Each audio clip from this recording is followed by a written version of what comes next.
Hi. Hi, everybody. It is so good to be with you here today. My name is Brittany Pedersen, and I'm so excited to be hosting you here in Jefferson County.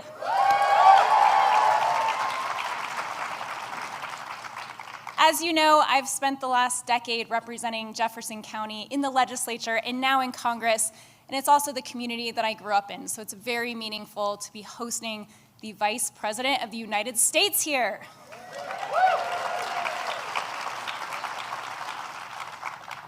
Now, I've only been in Washington for a couple of months, but I've spent 15 years working alongside many of you in this room, trying to make Colorado an even better place to live. And you all are here because you know that the most urgent threat that our state faces to enjoying the Colorado way of life and continuing to thrive here is the climate crisis. So that's why we're here today. And I want to thank all of you for taking time out of your day to be with us and for being engaged citizens fighting for a brighter future.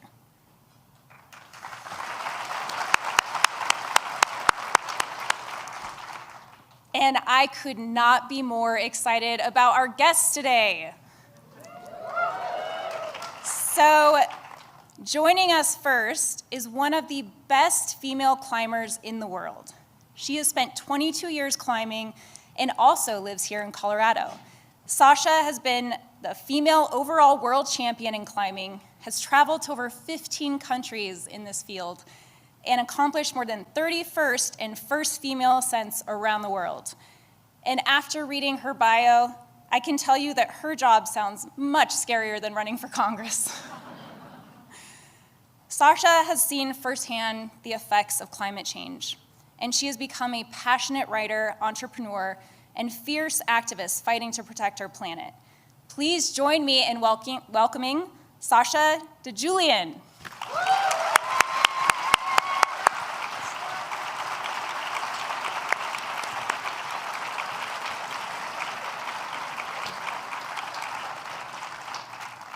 Thank you so much for being with us today, Sasha.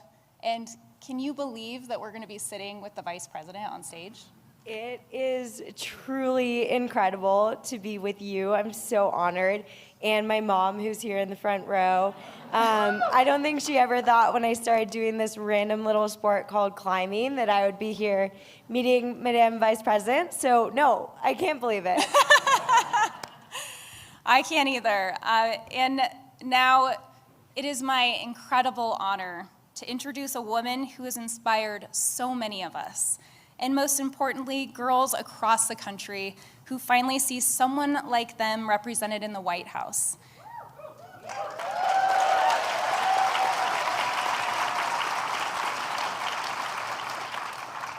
But she is an inspiration far beyond the barriers she has overcome. She has spent her life trying to make our nation better, and it is especially passionate and effective in her fight in the climate crisis, to address the climate crisis. From her landmark bills in the Senate on climate equity and increasing access to clean water, to shepherding huge packages through Congress, which, as you know, is incredibly difficult, that address everything from clean energy and electric vehicles to the health and safety impacts of climate change that it has on our daily lives now. I am so thankful for her leadership and beyond proud that she's here visiting the 7th District.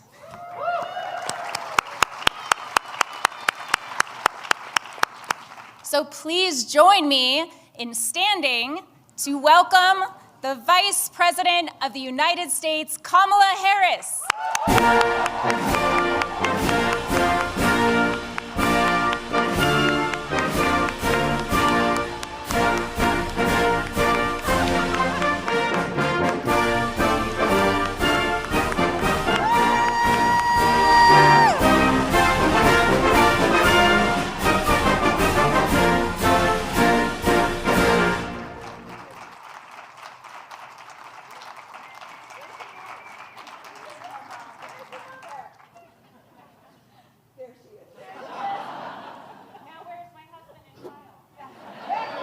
Davis. There he is. Davis over there? There. Okay, good. Hi, everyone. Wow, this is truly surreal being up here with you. I know both of you and so many of us in this room today feel the gravity of the situation that we're in. And as a new member of Congress, my top priority is fighting to protect our one and only planet at the national level. So being from a state like Colorado, we're far too familiar with the devastating impacts of climate change, as our water dries up and our wildfire season is year-round. This can be very scary for many of us and threatens the very existence of communities across Colorado. But right now, I have hope for real change. As the White House and Congress are making a historic investment in our climate, we're at a tipping point. How are you thinking about this moment of climate action? I too am very optimistic for a number of reasons, including that we have leadership like Governor Polis. Where are you? He was here earlier.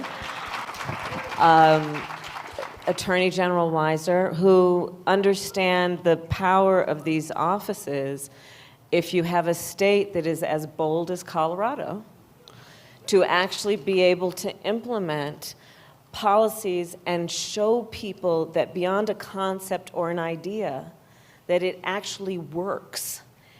And it works for the betterment and the improvement of everyone's life for generations also. And so I remain very optimistic because I also couple that with what we've been able to do, our president, Joe Biden, our administration, what we've been able to do that I really do believe is transformational. I've done just the kind of quick math on it. When you combine what we have accomplished with the Inflation Reduction Act, together with the CHIPS Act and the Bipartisan Infrastructure Law, we're looking at about $1 trillion that will hit the streets of America on the issue of climate. On the issue of climate. So think about what this means. This infusion of such a substantial amount of resources, which also, by the way, will spur private investment that will then incrementally and actually exponentially grow that number, and what an impact we can have to really fast forward what is long overdue on a number of issues that is both about what we'll do around greenhouse gas emissions, what we will do around water policy. I think we're going to talk about that. I love water policy. Let's talk about that a lot. It can be what dry, but very important. Exactly. But let's have that conversation because as a native Californian, all of us as Western states, we understand what it means. I grew up with drought. I grew up with all this, all the impacts of what this means. But let me just get back to the point, which is that this really is a transformational moment. And so when we think about it in terms of what it means for our youngest, be it our children, our young leaders, if you are in high school, in college, what this means in terms of what we will spur in terms of innovation around a clean energy economy, the new jobs that will be created, then what that means in terms of diversifying and upskilling the workforce to take on these jobs. It's very exciting. So I too am optimistic. And being here to talk about the great work that you've done and what we can expect here in Colorado is so important because it takes time to implement things. So I just want to thank you for actually being here to highlight these important measures. Thank you. And I, too, am truly honored to be in both of your presence. I really appreciate what you both are doing for the environment and the climate. I've been climbing for 25 years, visited over 50 different countries. My staff got that number wrong. I apologize. I said 22. 25, but I guess that dates myself, maybe.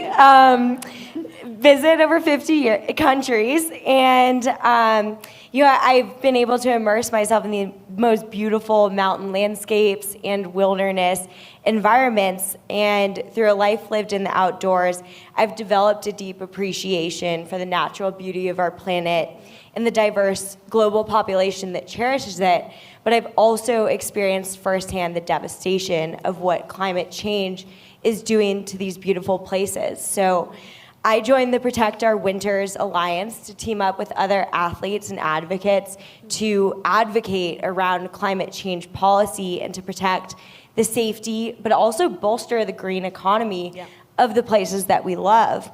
So, Madam Vice President, how has your life shaped your work on climate and the environment?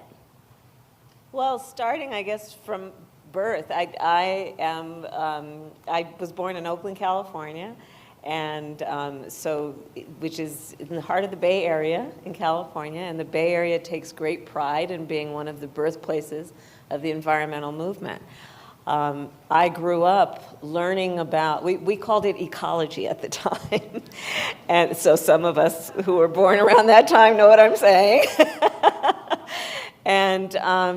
And we talked about it in the context of conservation. In fact, I'm going to share with you a very simple story, which is that I went home one day and I said, well, why are conservatives bad, Mommy? Because I thought we were supposed to conserve things. I couldn't reconcile it. Now I can. But you know, it was the movement. Like there was the thing called Save the Bay was a movement. We talked about water, we talked about air, and so I just grew up with it. And I also grew up as a child of parents who were active in the civil rights movement. And of course, that being a bunch of folks who were marching and shouting for equality and justice. And I guess the combination of all of that at the earliest stages of my life caused me to understand the importance of these issues, both in terms of clean air, clean water, cherishing this beautiful planet that we have, but also in terms of principles of equity, understanding the inequities, which, you know, we all understand the difference between equality and equity, right? Equality suggests, well, let's give everyone an equal share, everyone, right? But equity understands not everyone starts out at the same base. And so we need to take that into account and have policies that are motivated by equitable outcomes.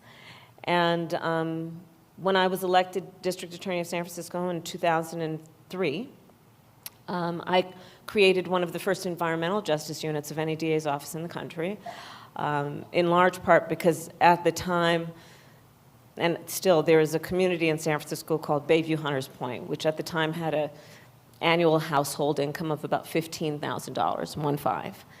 And not surprising, that community was also the recipient of a lot of dumping and just very bad behaviors, a lot from people outside of the community. And there were high rates of asthma and health outcomes. And so I took that on. I took it on from the perspective saying that not only do we want to encourage good behaviors, but there needs to be a consequence for bad behaviors. And as Attorney General of California, I took that same approach when it came to, for example, a big oil spill in Santa Barbara that many of you probably remember and read about, where there needs to be also accountability and consequence, as well as what we can do to encourage and create incentives for good behaviors. And then fast forward in the United States Senate, some of the work that I did with folks like Michael Bennett at the time and what you all are doing here was around understanding how federal policy around extreme weather and extreme climate had taken into account historically tornadoes and hurricanes, but hey, let's also think about how we're dealing with drought and wildfires, and bringing to bear a perspective from Western states around how it impacts this region of the country a bit differently from other regions of the country. So that's kind of in a nutshell the trajectory, and then of course now the work that we are doing around pushing for and now implementing these bills and what it can mean, and also what it means globally. You know, I've now met with 100 world leaders, over 100, right? Presidents, prime ministers, chancellors, and kings. And almost every time I have interactions and conversations with them, this topic comes up because, of course, this is a global issue. And we hope that we can use the recent accomplishments, those 3 bills and this amount of money and infusion, to really create and accelerate models of how we can grow a clean energy economy, not only for the United States, but globally. Thank you. And that's such an important point, is that we're finally leading the world in this space. Yeah, We are that's right. long overdue, but we have finally stepped into that role. That's right. That's right. All right, now it's my turn. We have our note cards to make sure we don't mess up. Highlight it. There were so many great things included in the historic the package that Congress passed. And these new laws are delivering bold solutions with billions of dollars of investments. And I know that we've highlighted some of this, but I just want to emphasize, again, it's about protecting our nation against extreme weather, mitigating against the worst effects of climate change, which we know far too well here in Colorado, and expand access to clean drinking water and achieve sustainable energy independence. This is not only essential for addressing climate change, but we know that this is a national security issue. Right.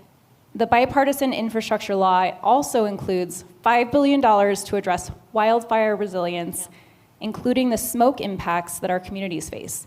And this is absolutely critical, and I think of the communities throughout the 7th District and Colorado, especially in rural Colorado. So all of these bills have a lot of my wish list checked off. These are things that we wanted to get done for a very long time, and you all were able to do it. So what are some of the policies that you're most excited about? Well, let's talk about water policy. So we also have designated, I believe it's at least $12 billion for Western water issues, right? So that's going to be the resources that we need to diversify water policy. And by that, we all know what that means, right? We need to be equally invested and prioritized in everything from conservation and recycling to water storage, in particular underground storage. What we need to do in terms of thinking about water policy around flood capture. You know, we have grown up with a system that when there are floods, the state of mind is to address the emergency at the moment, which means for many states that are coastal in particular, flush that water into the ocean instead of capturing it. And so thinking about how we will build not only for this moment, but really critically evaluate what we have been doing to understand that some of it just hasn't been very smart, in particular when we are now facing increased drought and these extreme changes. Water policy, you know, we're seeing what some have called the whiplash effect, right? On the one hand, extreme rain. I just left California this morning, looking out the window of the plane at the mountain tops that are behind downtown Los Angeles, feet and feet and feet of snow. And so far, so good that it hasn't been too hot, so that snow then melts all at the same time, which could be disastrous after years and certainly months of drought, which means that the soil cannot absorb all that water if it flushes too quickly. But we're looking at everything from drought to extreme rain and snow. And here in Colorado, I don't need to tell you what that has meant. So thinking about water policy in a way that we take into account these extreme conditions and the fact that we get whiplashed between them. Thinking of it in terms of what that means also as an extension of water policy, and I think of it as an extension of water policy, and certainly an environmental justice issue and an equity issue, things like lead pipes.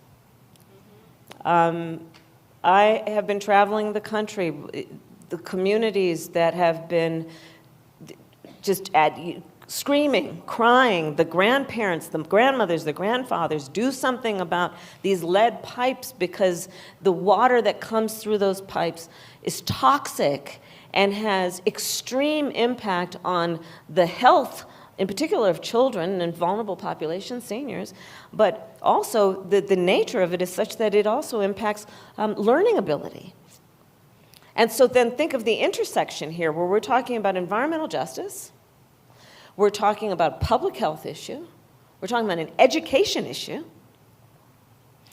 And we're talking about, as an optimist, an opportunity to use what we're going to do with this infrastructure law to put billions of dollars to get rid of all the lead pipes in America over the next 9 years.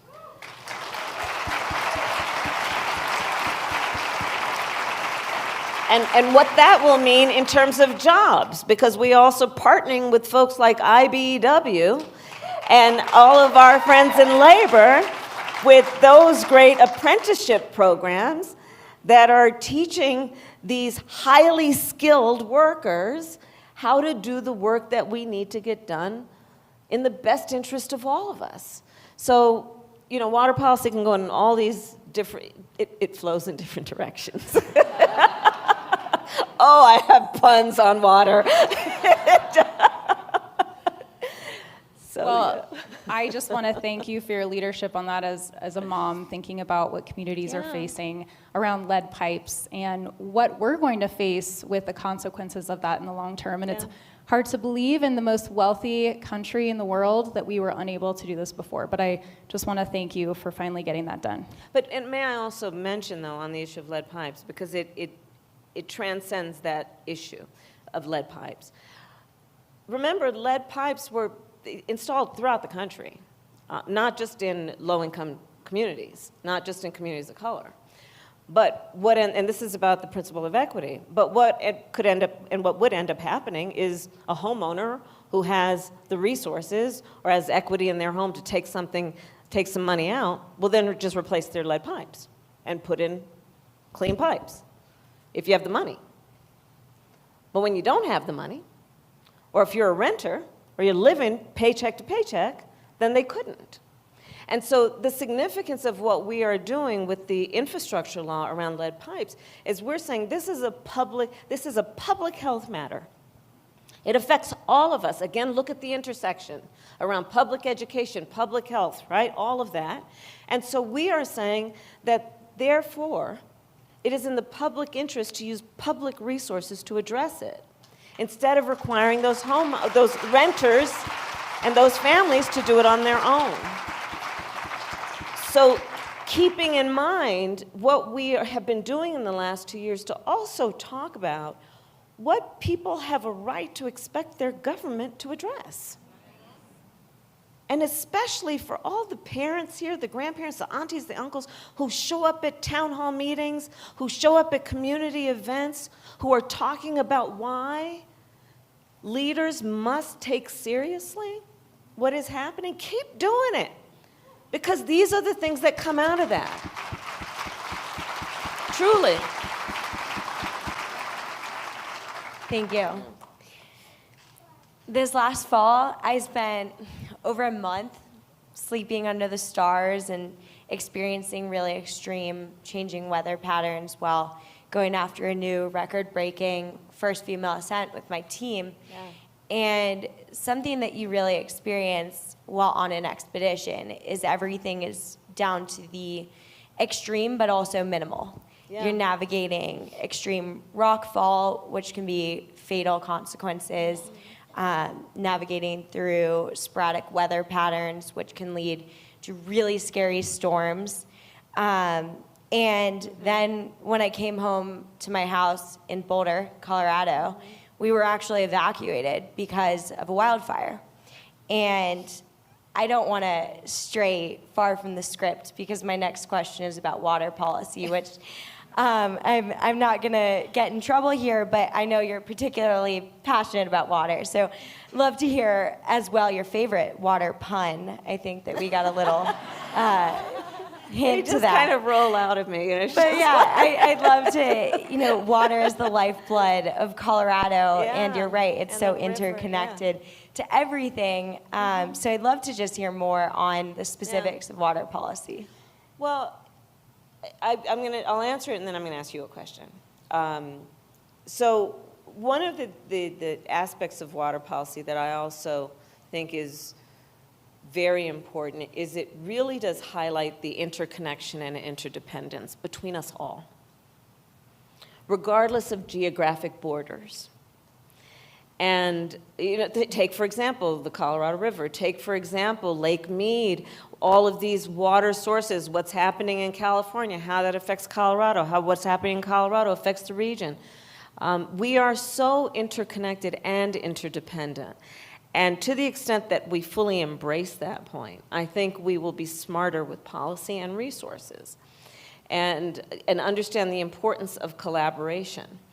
I think about water policy through the context also of another seemingly unrelated issue, but space. So I am the head of the Space Council. I love space. And so does Ed Perlmutter. Right, right, exactly. And so think about it, right? So there is now technology. In fact, we just recently launched it, satellite technology that is now mapping water around the globe. So we can now see where it is and where it's flowing. This is extraordinary because it is now, this satellite technology from space will allow us here to have a sense of where it's going, what the trends are, and how we should be thinking again about the interconnection and the interdependence. What it will mean when we think about agriculture and the ability of people to grow food. You mentioned earlier, the Congress member mentioned the point about national security and the interconnection between extreme climate, water policy, and national security. Just think about it. Human beings need to eat food to live.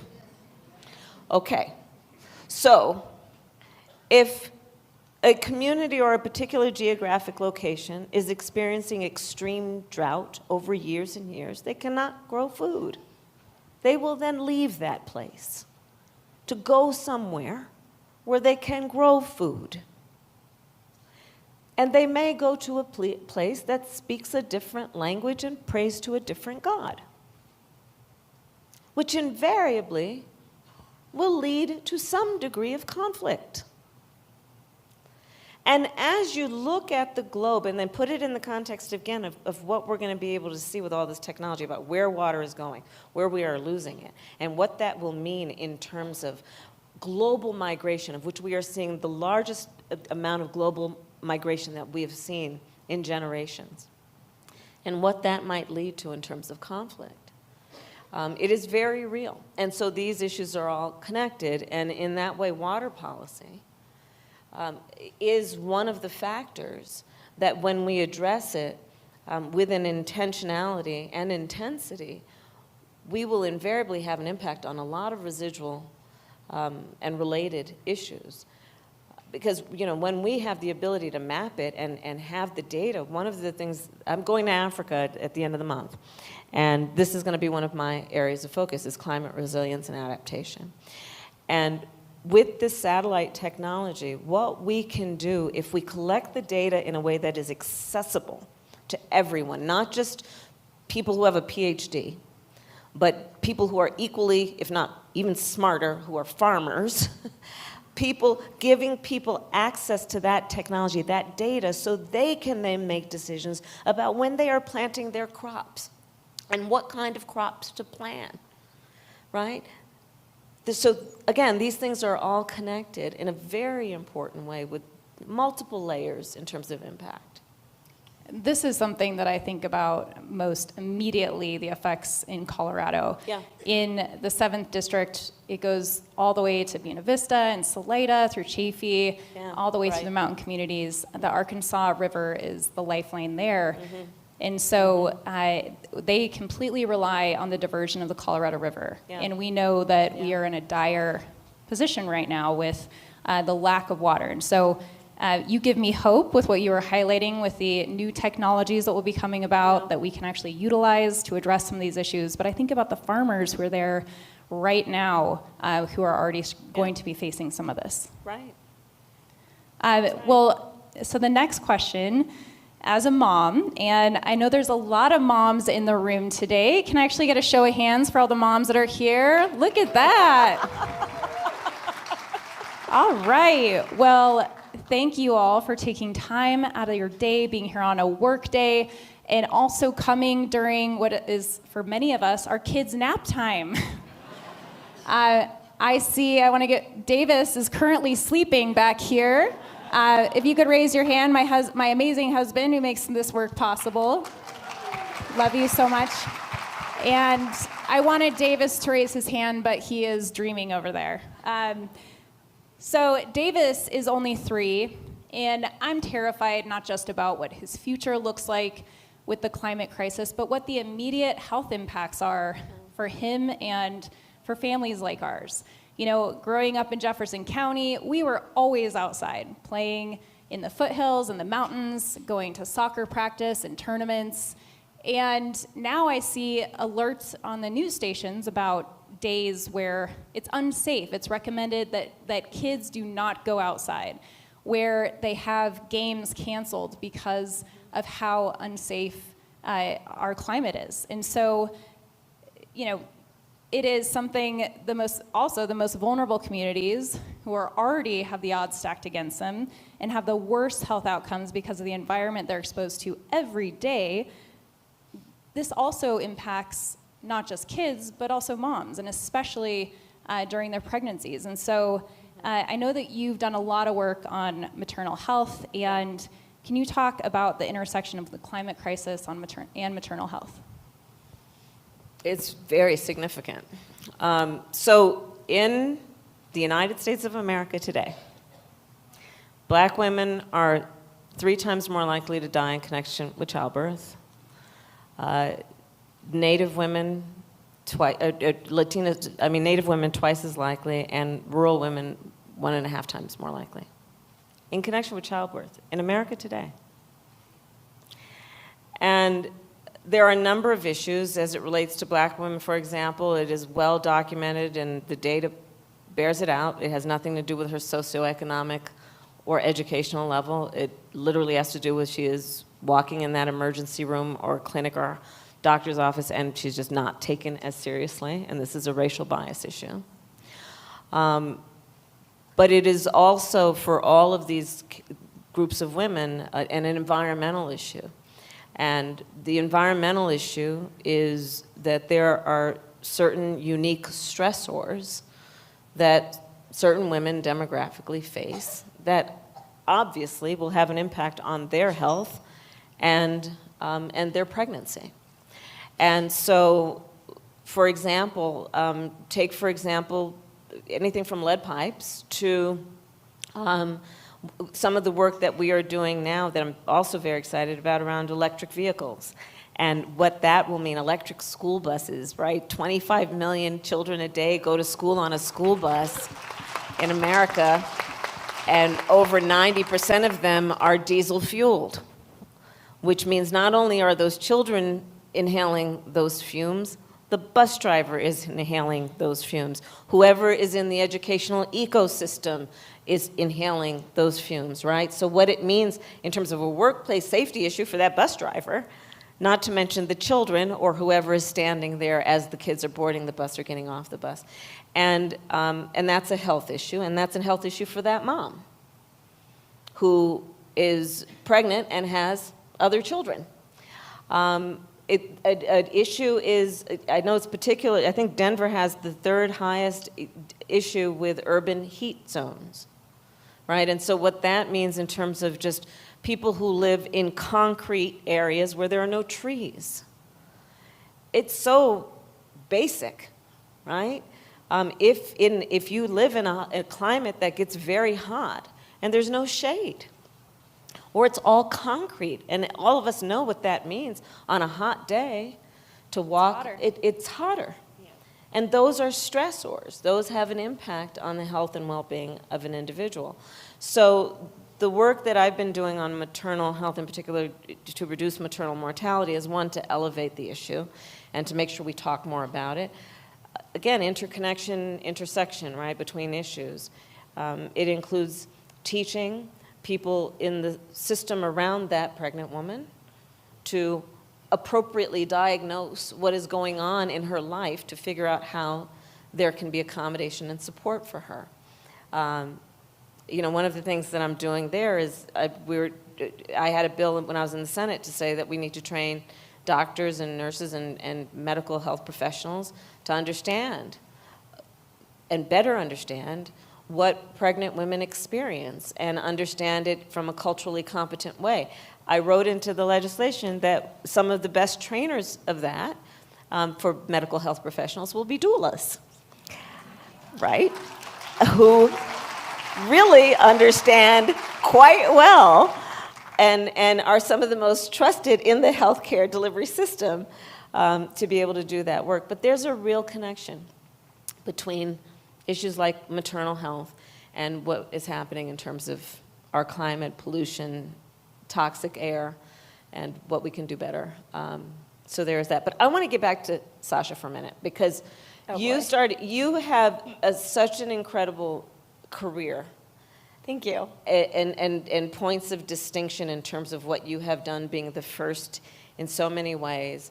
And you have been an activist and very vocal, using your platform as a outstanding athlete to also talk about climate.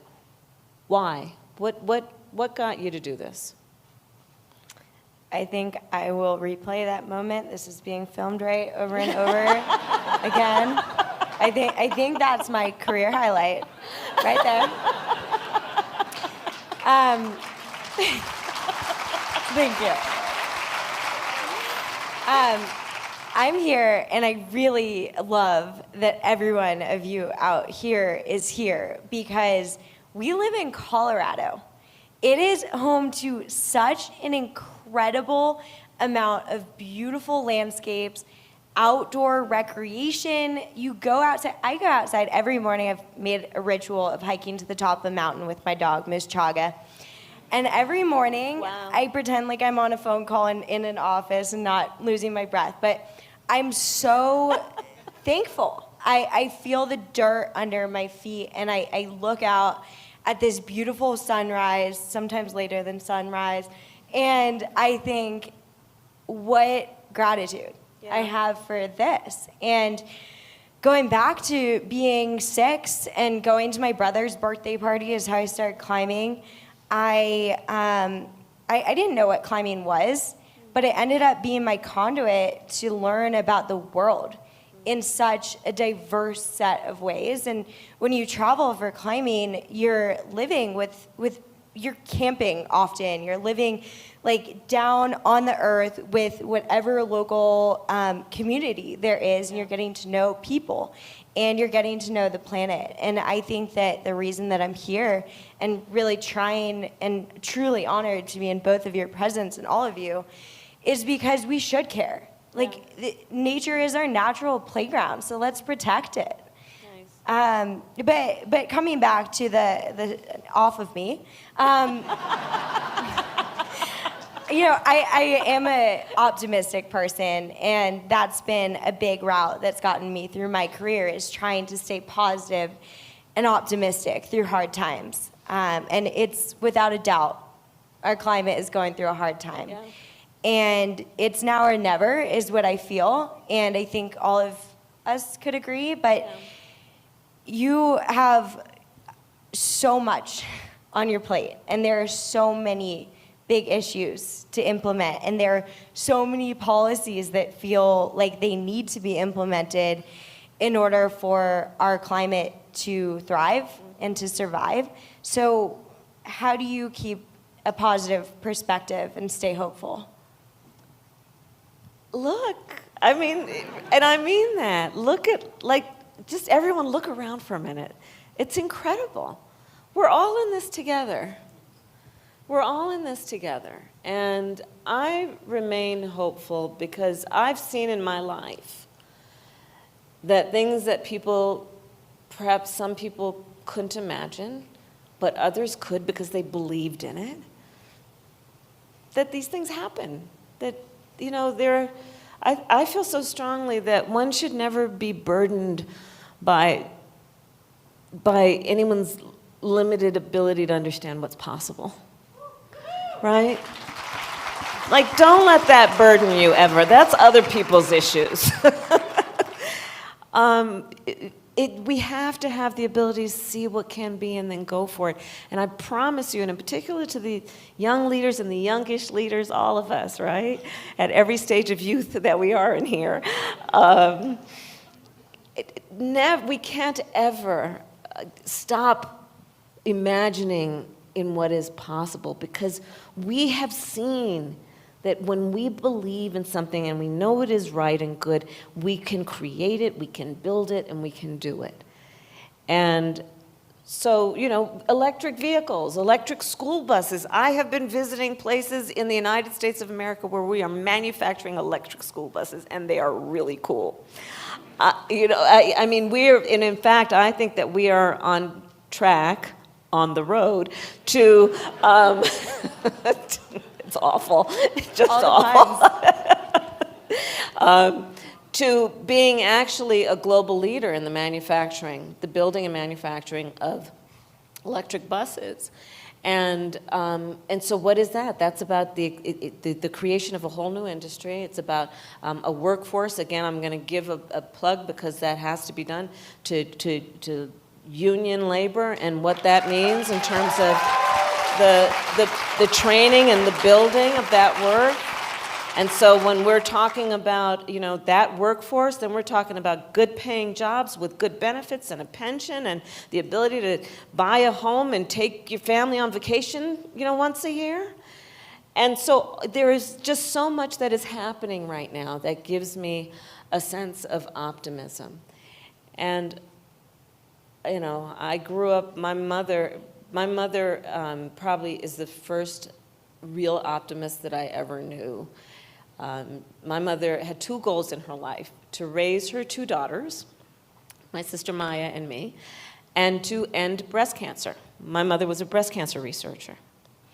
And she would take us with her, because she worked long days and long hours and weekends, and she'd take us with her to the lab from time to time, after school and on weekends. And she believed in what could be, and just kept working at it, and made a couple discoveries. And I just believe in that, and I think that's what makes us a country of innovators and leaders and believers and dreamers and doers, right? I mean, we should as a new member of Congress, you're seeing this then from that perspective, but you have a career before you got to the United States Congress of being a leader on so many of these issues. What motivates you? Well, I think it changes over time. For me, I started getting involved to level the playing field for regular people like me, and it was this community that gave me a chance. But when it comes to addressing climate change, it's something that we all grew up learning about, but it felt like no one was doing anything. And it always was talked about it's our obligation for the next generation, instead of it is going to impact us all in our lifetime. And I think that we have to stop just talking about our obligation for the next generation. And believe me, that motivates me more than anything now, having a young son.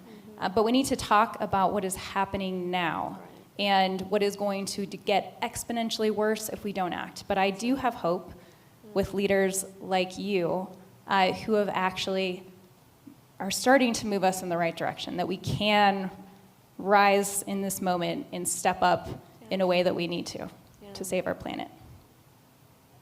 And be better. Like, we're saving something, but we're also going to be better. We're creating, we're innovating. It's exciting. It's not only like, hey, let's throw out the life raft and everybody just pull it in, We're actually creating new things, new ways of doing things. And that's very exciting. Absolutely. And, this has just been a surreal day, something that I'll remember forever. And I just want to thank you so much, Madam Vice President, for joining us in Jefferson County and in Colorado. And Sasha, thank you for your leadership and advocacy and being such an inspiration as well. Clearly, the Biden and Harris administration is delivering for the United States of America.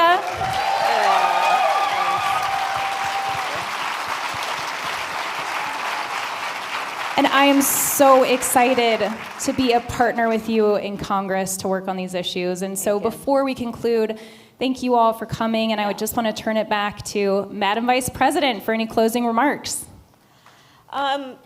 Well, okay, so I mentioned space before. So I have had the privilege of, from time to time, while on Earth, talking with our astronauts while they're in space. And I have almost to a one asked them, what about your travel there and being there, if anything, has changed your perspective about Earth?